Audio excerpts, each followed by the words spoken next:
किस्सा कुर्सी का बहुत था दिलचस्प हजूर, तोता मैना से अधिक ये किस्सा मशहूर। ये किस्सा मशहूर रात को बोली बाकी, हमको भी कुछ बात बता दो इस किस्सा की। काका हाथरसी ने लिखा था और गुरु आज की तारीख में बिल्कुल सटीक फिट बैठता है। कुर्सी काठ या लोहे का बना एक ढांचा भर नहीं है तो क्या है कुर्सी? उनसे पूछिए जिन्होंने 2.5 बरस पहले एक पॉलिटिकल कॉम्प्रोमाइज़ किया था और अब उसके प्रतिफल में मिली है कुर्सी। उनसे पूछिए जिन्होंने संख्या बल साध कर एक राज्य की सत्ता की धुरी पलट दी, तब उनको भी मिली थी कुर्सी जो अब दूर हो गई है। या फिर उनसे पूछिए जिनकी कुर्सियां अभी 2 रोज़ पहले तक अगल बगल लग रही थी तो खूब रीलें कट रही थी, लेकिन अब कुर्सियां दूर हो गई तो सवाल उठ रहा है कि क्या कोहनियाँ टकराने लगी थी? तो साफ कुर्सी माया है, लेकिन अभी इससे जुड़ी खबरें हैं तो हमने कहा कि आपको ज़रूर बताया जाए। खबर महाराष्ट्र की, झारखंड की और संसद की। नमस्ते, अभिनव पांडे नाम है मेरा और आप सौरभ जी की जुबानी कहूँ तो देखना शुरू कर चुके हैं दी ललन टॉप शो।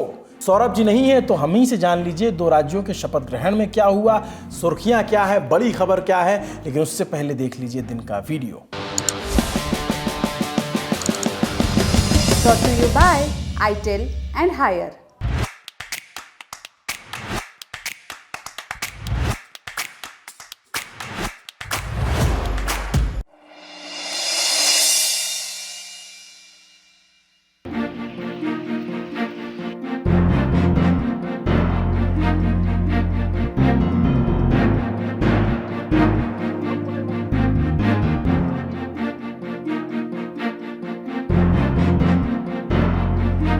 गाड़ी पर लाल रंग से उकेरे गए नगर निगम और ठोस अपशिष्ट जैसे शब्दों में इतना अंदाजा हो जाता है कि ये गाड़ी कचरा ढोने के लिए इस्तेमाल की जाती है, लेकिन छत्तीसगढ़ के रायगढ़ शहर में कचरा वाहन पर एक अद्भुत वैकल्पिक प्रयोग किया गया है। देखिए ना कैसे गाड़ी में कचरे की जगह नौकरी ढूंढ रहे युवाओं को लाद दिया गया।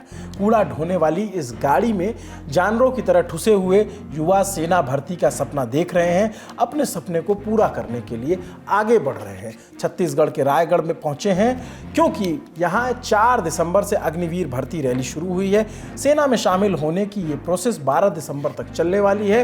आज तक के संवाददाता नरेश शर्मा के मुताबिक रायगढ़ प्रशासन की ओर से दावा किया गया था कि उम्मीदवारों को भर्ती स्थल तक पहुंचाने के लिए माकूल इंतजाम किए गए थे। प्रशासन व्यवस्था इतनी चाक चौबंद थी कि 3 दिसंबर की रात कई उम्मीदवारों को भर्ती स्थल पर कचरा गाड़ी में ठूस कर पहुंचाया गया। इस घटना का जब वीडियो वायरल हुआ तब नगर निगम आयुक्त ने उम्मीदवारों पर ही ठीकरा फोड़ दिया। कहा ये जानबूझकर कचरा गाड़ी में सवार हो गए थे।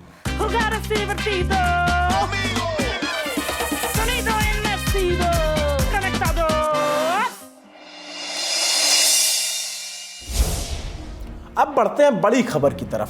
2 राज्यों में शपथ ग्रहण हुआ है। पहला मुंबई का एक मैदान, नाम आज़ाद मैदान। परिचय ऐसे समझिए कि इसी मैदान पर 23 से 25 फरवरी 1988 को एक मैच खेला गया, हैरिस शील्ड सेमीफाइनल। इसमें शारदा श्रम विद्या मंदिर टीम की ओर से खेलते हुए 2 बालकों ने 664 रन की नाबाद साझेदारी की। एक ने बनाए 326, दूसरे ने बनाए 349। लड़कों के नाम थे सचिन तेंदुलकर और विनोद कांबली। बीते दिनों उन्हीं का एक वीडियो वायरल हुआ था। और वही आज़ाद मैदान 5 दिसंबर को महाराष्ट्र में नई सरकार शपथ ले रही है। महायुति सरकार जिसमें आप जानते होंगे कि भाजपा, शिंदे वाली शिवसेना, अजीत पवार वाली एनसीपी शामिल है। शपथ ग्रहण में पहुंचे प्रधानमंत्री नरेंद्र मोदी, गृहमंत्री अमित शाह, जेपी नड्डा, नीतीश कुमार, योगी आदित्यनाथ सरीखे जो तमाम बीजेपी के मुख्यमंत्री, मुकेश अंबानी, शाहरुख खान जैसे नाम भी वहां नजर आए। देवेंद्र फडणवीस ने तीसरी बार मुख्यमंत्री पद की शपथ ली। उप मुख्यमंत्री की शपथ अजीत पवार और एकनाथ शिंदे ने ली। देवेंद्र, सरिता गंगाधरराव फडणवीस, धर्मवीर आनंद दिघे साहेबांचं झाले आहे अशा भारताच्या संविधानाबद्दल। ऐसा कोई डिले है ऐसा मैं नहीं मानता। इससे पहले भी 2004 में करीब 12-13 दिन का डिले हुआ था। 2009 में भी करीब 9 दिन का डिले था। तो कई बार हम लोगों को ये समझ लेना पड़ेगा कि कोएलिशन की गवर्नमेंट होती है तो उसमें बहुत निर्णय करने पड़ते हैं। एक पार्टी की सरकार होती है तो निर्णय एक ही पार्टी को करना है। कौन सा मंत्रालय किसके पास रहेगा ये अंतिम चरण में है, उसका निर्णय तीनों मिलकर करेंगे। यूनिलैटरली उसकी घोषणा मैं नहीं कर सकता। और जहां तक पुराने मंत्रियों का सवाल है, तो उसमें निश्चित रूप से सभी के काम का एक मूल्यमापन तो हो रहा है। आप जानते ही हैं कि 23 नवंबर को चुनाव नतीजे आने के बाद महाराष्ट्र में सीएम फेस को लेकर एक लंबा घटनाक्रम चला। महायुति सरकार में सीएम पद देवेंद्र फडणवीस को देने के बदले एकनाथ शिंदे ने सूत्रों के मुताबिक गृह और वित्त मंत्रालय मांगा था। बीजेपी राजी नहीं थी, गठबंधन की बैठक टाली गई, 1 दिसंबर को सीएम के नाम का ऐलान भी नहीं हो सका। फिर शिंदे अचानक अपने गांव सतारा चले गए, कहा गया कोप भवन में है। उधर शिवसेना नेता संजय सिरसाट ने कहा, अगर शिंदे डिप्टी सीएम का पद स्वीकार नहीं करते तो पार्टी ही दूसरा चेहरा ये पद पार्टी से संभालेगा। शिंदे वापस आए। फडणवीस और अजीत पवार के साथ 4 दिसंबर को मीडिया में भी सामने आए और साफ हो गया कि फडणवीस ही सीएम होंगे। अजीत पवार ने कह दिया, या एक बात मान लीजिए कि एक कदम आगे बढ़कर कह दिया कि मैं तो शपथ लूंगा। देवेंद्र जी ने भी कहा, मैं भी कह रहा हूँ रुको थोड़ा, अभी शाम तक रुको, अभी कल शपथ ली है ना, उनका समझ में आएगा, मैं तो लेने वाला हूँ। इस वीडियो को सिर्फ हंसी मजाक के चश्मे से मत देखिए, इसमें एक बड़ा पॉलिटिकल मैसेज भी है। बीबीसी से बात करते हुए वरिष्ठ पत्रकार जयदेव डोले कहते हैं, अजीत पवार ने अच्छी चाल चली कि वो शिंदे गुट को पीछे छोड़कर आगे चले गए। उन्होंने ऐसा मैसेज दिया कि मैं तो बीजेपी के मार्गदर्शन में ही आगे बढ़ूंगा। उन्होंने बीजेपी से नजदीकियां बढ़ा ली और इस बीच शिंदे 1 हफ्ते तक दूर बैठे रहे। बीजेपी को ऐसा लगा कि शायद वो बगावत कर सकते हैं। शिंदे डिप्टी सीएम बनेंगे या नहीं, इसको लेकर 5 तारीख की दोपहर तक संशय लगातार बना रहा। शिवसेना के उदय सामंत और संजय सिरसाट शिंदे को मनाने के लिए 5 की सुबह उनके घर पहुंचे। इतनी बातों के बीच 4 बजे जाकर यह स्पष्ट हो सका कि शिंदे डिप्टी सीएम की शपथ लेने जा रहे हैं। इस बीच सबसे बड़ा सवाल कि जब शिंदे को आखिरकार डिप्टी सीएम पर मान ही जाना था तो इतना समय किस बात में लगा, क्या हुआ इतने दिनों, जानकारी दे रहे हैं महाराष्ट्र के वरिष्ठ पत्रकार धवल कुलकर्णी। देखिए, और क्या चाह रहा था उनके पास, ऐसे देखा जाए तो ऐसे देखिए, ये जो चुनाव लड़े गए थे महाराष्ट्र के विधानसभा के, वो एकनाथ शिंदे का फेस सामने रख के लड़े गए थे। और उन्होंने अपने आप को हमेशा, जैसे वो कहते थे कि CM is not chief minister, CM is common man, उस तरीके से वो अपने आप को एक प्रोजेक्ट कर रहे थे अलग तरीके से। और मुख्यमंत्री माझी लाडकी बहन योजना, जिसके तहत जो गरीब महिलाएं हैं, तो हर गरीब महिला को महीने के 1,500 रुपए मिल रहे थे। और ऐसे कहा जा रहा है कि महायुति की सरकार को जो इस बार मैंडेट मिला, तो उसमें महिलाओं का एक बहुत बड़ा रोल रहा है। लेकिन ये सारी चीजें सही है, फिर भी भारतीय जनता पार्टी की सीटें अगर 100 के आसपास आती तो शायद एकनाथ शिंदे को कोई चांस था सीएम बनने का। धवल, हमें यह भी बताइए कि शिंदे आगे क्या करेंगे? क्या जिस तरह फडणवीस ने त्याग करके शिंदे की सीएमशिप स्वीकार की, उसी तरह से शिंदे भी चलते रहेंगे या किसी कोट अनकोट बैकअप प्लान की सुबुगाहट भी बनी रहेगी? देखिए, अभी मेरा ये अंदेशा है कि जैसा मैंने कहा कि जो अपोजिशन पार्टियां हैं महाराष्ट्र में, उनकी हालत बहुत खराब इस चुनाव में आई है। नतीजे जो है उसमें उनकी हालत बहुत खराब है। और मेरा ये अनुमान है कि आने वाले महीनों में असली जो संघर्ष है वो सत्ताधारी पार्टियों और विरोधी पार्टियों के बीच होने के बावजूद मुझे लग रहा है कि कहीं ना कहीं सत्ताधारी पार्टियों में एक अंदरूनी संघर्ष होगा। तो मैं आपको उदाहरण देना चाहूंगा। देखिए, जब 2014 से 19 भारतीय जनता पार्टी और शिवसेना की सत्ता थी, तो आप देखिए जो भी बीजेपी के नेता थे, कद्दावर नेता थे, और जैसे माना जा रहा था कि वो कहीं ना कहीं देवेंद्र फडणवीस के कॉम्पिटिटर है, स्पर्धक है पार्टी में। एकनाथ खड़से हो, पंकजा मुंडे हो, सुधीर मुनगंटीवार हो, उसके बाद एकदम इलेक्शन के वक्त चंद्रकांत दादा पाटिल हो, उनके खिलाफ कुछ ना कुछ कंट्रोवर्सी आती गई। उस वजह से भी एकनाथ खड़से को तो पार्टी छोड़नी पड़ी। पंकजा मुंडे तो लगभग 4 साल पॉलिटिक्स के लिटरली बाहर थी, 4-5 साल। अभी मुझे ये लग रहा है कि जब कहीं ना कहीं अंदरूनी संघर्ष काफी होगा ये सत्ताधारी पार्टियों में। दूसरी तरफ झारखंड में भी शपथ ग्रहण समारोह हुआ। हेमंत सोरेन पहले ही शपथ ले चुके थे बतौर मुख्यमंत्री। कैबिनेट के मंत्रियों की बारी थी, 11 मंत्रियों ने शपथ ली। राज्यपाल संतोष गंगवार ने शपथ दिलाई। किसने किसने शपथ ली जान लेते हैं। जेएमएम के 6 मंत्री, चाईबासा से विधायक दीपक बिरुआ, घाटशिला से विधायक रामदास सोरेन, मधुपुर से विधायक हफीजुल हसन अंसारी, गिरिडीह से विधायक सुदिव्य कुमार सोनू, गोमिया से विधायक योगेंद्र प्रसाद, बिशुनपुर से विधायक चमरा लिंडा। कांग्रेस से 4 मंत्री, जामताड़ा विधायक इरफान अंसारी, महागामा विधायक दीपिका पांडे सिंह, छतरपुर विधायक राधा कृष्ण किशोर और मांडर से विधायक शिल्पी नेहा तिर्की और आरजेडी कोटे से गोड्डा विधायक संजय यादव यहां इस बार मंत्री पद की शपथ लेते हैं। और तस्वीरें जो थी वो सामने आई। झारखंड में एक मजबूत सरकार बनी है महागठबंधन की, और इस सरकार में इनको कौन कौन से मंत्रालय मिलेंगे ये भी देखने वाली बात होगी। अब चलते हैं दूसरी बड़ी खबर की ओर। संसद के शीतकालीन सत्र में 5 दिसंबर को 8वां दिन रहा। विपक्षी सांसद काली जैकेट पहनकर संसद पहुंचे। गली गली में शोर है, मोदी अडानी चोर है के नारे लगाए। प्रदर्शन कर रहे सांसदों में राहुल गांधी, प्रियंका गांधी शामिल रहे।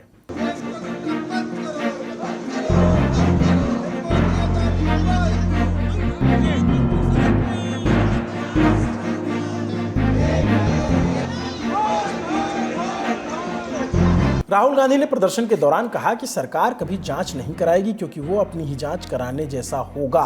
कहा कि मोदी और अडानी 2 नहीं 1 हैं। आप अपना ही इन्वेस्टिगेशन कराओगे कभी? आप करा सकते हो अपना इन्वेस्टिगेशन?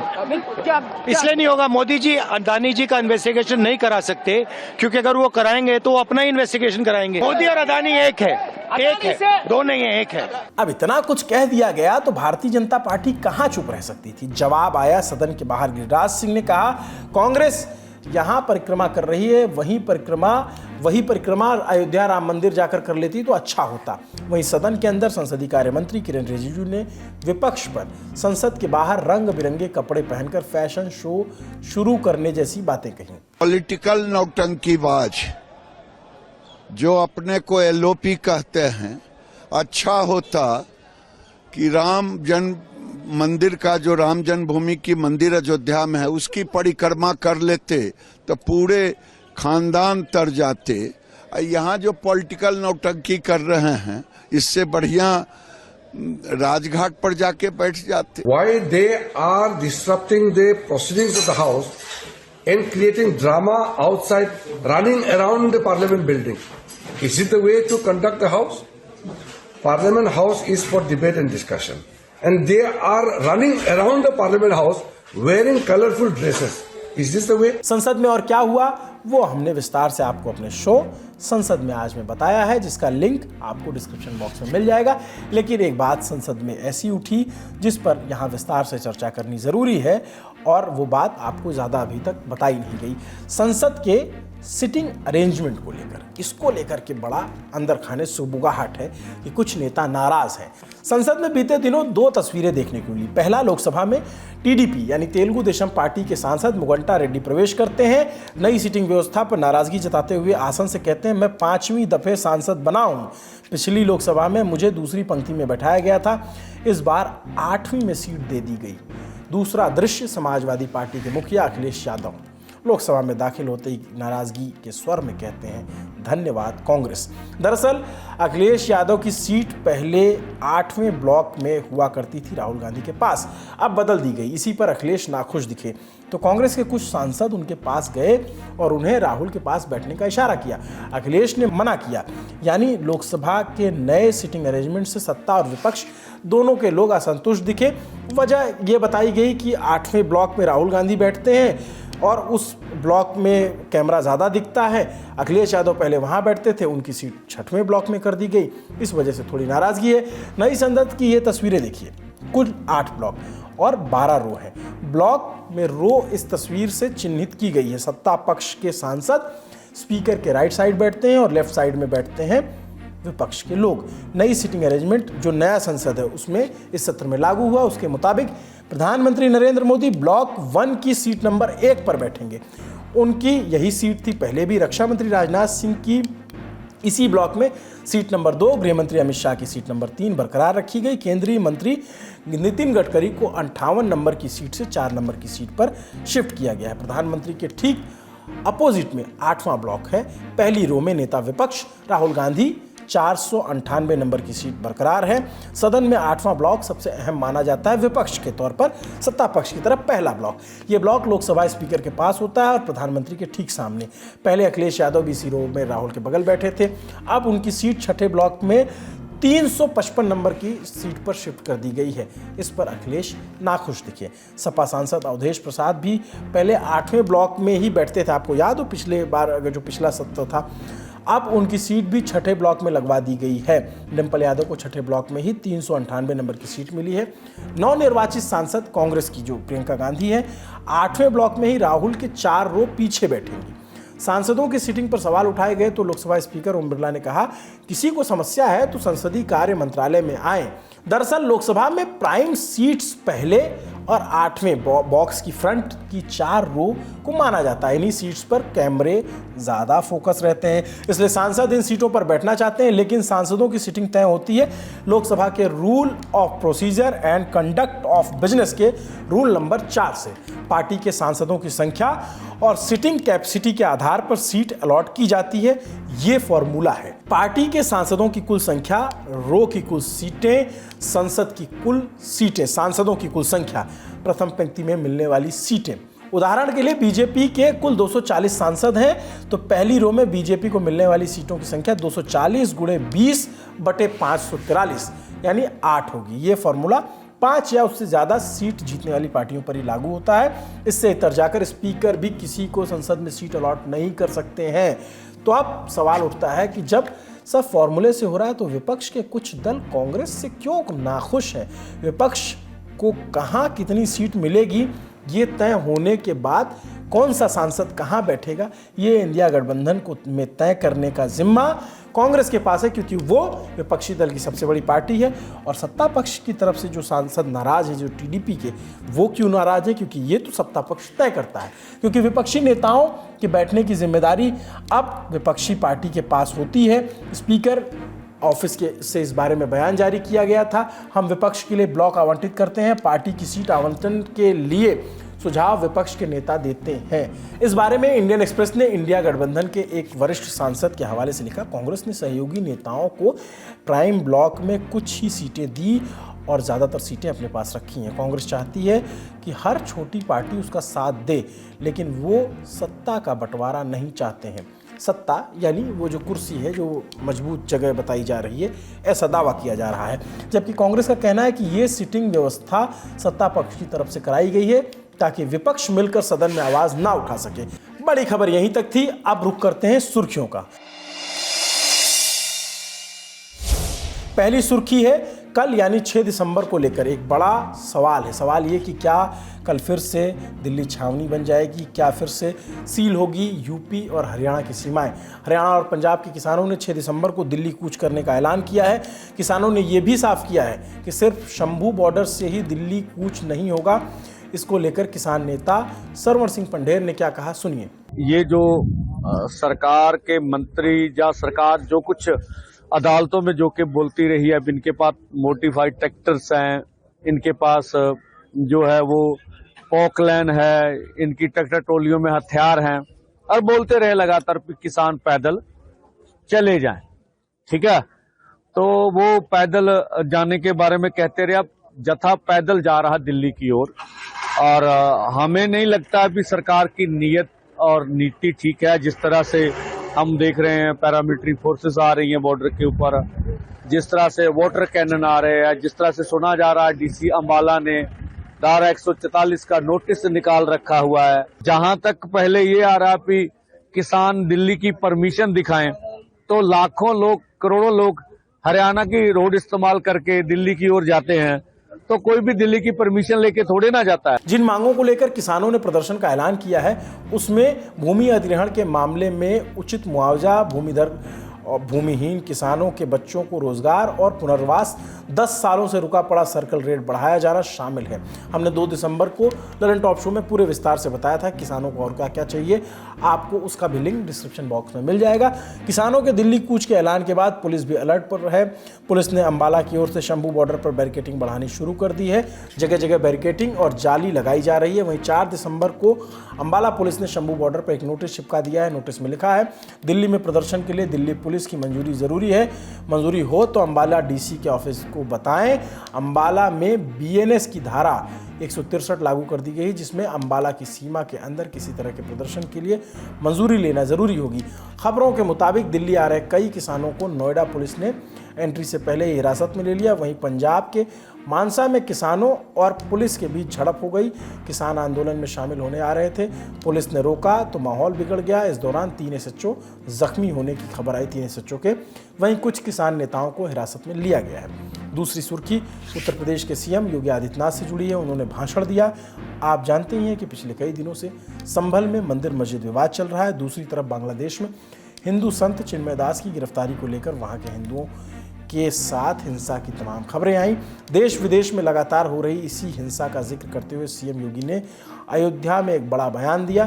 सीएम योगी ने जनसभा को संबोधित करते हुए अयोध्या में कहा, 500 साल पहले बाबर ने जो अयोध्या में किया, जो संभल में हुआ, वही बांग्लादेश में हो रहा है। दुश्मन बगल के देश में किस प्रकार का कृत्य कर रहे हैं, याद रखना। किसी को अगर गलतफहमी हो, 500 वर्ष पहले बाबर के एक सिपह सालार ने जो काम अयोध्या में किया था, जो काम संभल में किया था, और जो काम आज बांग्लादेश के अंदर हो रहा है, तीनों की प्रकृति, तीनों का डीएनए एक जैसा है। गलतफहमी में मत रहना। अगर कोई ये मानता है कि वो बांग्लादेश में हो रहा है, तो यहां भी बांटने वाले तत्व उनके लिए बेट बन करके खड़े हो रखे हैं, पहले से खड़े हैं। वे समाज के सामाजिक ताने बाने को छिन्न भिन्न कर रहे हैं, सामाजिक एकता को तोड़ करके, आपको बांट करके फिर काटने का और कटवाने का पूरा इंतजाम भी कर रहे हैं। ये बांटने वाले लोग, बहुत सारे लोग तो ऐसे हैं जिन्होंने दुनिया के तमाम देशों में प्रॉपर्टी खरीद करके रखी हुई है। यहां संकट आएगा वहां भाग जाएंगे, मरने वाले मरते रहेंगे। सीएम योगी ने विपक्ष को निशाना साधते हुए ये भी कहा कि ये समाजवादी लोहिया जी के नाम पर तो राजनीति करेंगे, लेकिन लोहिया जी के एक भी आदर्श को अपने जीवन में नहीं उतारते हैं। डॉक्टर लोहिया राजनीति में आदर्शों के प्रतीक माने जाते हैं। उन्होंने आज के समाजवादियों को भी कहा था, उन्होंने कहा था कि राजनीति में सच्चा समाजवादी वही जो संपत्ति और संतति के मोह से मुक्त रहे। आज के समाजवादी तो परिवारवादी हो गए हैं। अपराधी और गुंडों का संरक्षण पाए बगैर इनकी स्थिति वैसे ही हो जाती है जैसे कोई बिन पानी के मछली तड़पती है। लोहिया के नाम पर राजनीति करेंगे, लेकिन लोहिया के एक भी आदर्श को अपने जीवन में अंगीकार नहीं करेंगे। सीएम योगी के बयान पर विपक्ष के नेताओं ने क्या कुछ कहा, सुनिए। जब खुद ही सरकार कल्प्रिट है और जब खुद ही पूरा जो प्रशासन और शासन कल्प्रिट है, तो अब जो भी वो रंग भरना चाहें वो भर सकते हैं, क्योंकि वो तो मुख्यमंत्री हैं। लेकिन आज भी हमारे उत्तर प्रदेश में जो सौहार्द है, जिसको लगातार बिगाड़ने की कोशिश की जा रही है भारतीय जनता पार्टी द्वारा, और वो इसलिए की जा रही है तो कहीं ना कहीं जिस तरह से उपचुनाव के नतीजे रहे हैं और जिस तरह से चुनावों में धांधली हुई है, कहीं लोगों का आकर्षण, लोगों का ध्यान उस तरफ ना चले जाए, इसीलिए संभल वाली घटना को अंजाम दिया गया है। लगातार इस तरीके से वो टारगेट करके जो माइनॉरिटी पर अटैक करते हैं, मेरे ख्याल से वो बहुत गलत है। और जो संभल में हुआ है और जिसको वो 500 साल पहले से जोड़ रहे हैं, तो उस वक्त राजशाही शासन हुआ करते थे। अब हमारे यहाँ लोकतंत्र चल रहा है। अगर हम लोकतंत्र में भी वही रवैया अपनाएंगे तो हम में और उनमें कोई फर्क नहीं रह जाएगा। तो गुरु, आज के ललन टॉप शो में इतना ही। अपना और अपने अपनों का खूब ख्याल रखिए। देखते रहे दी ललन टॉप। शुक्रिया।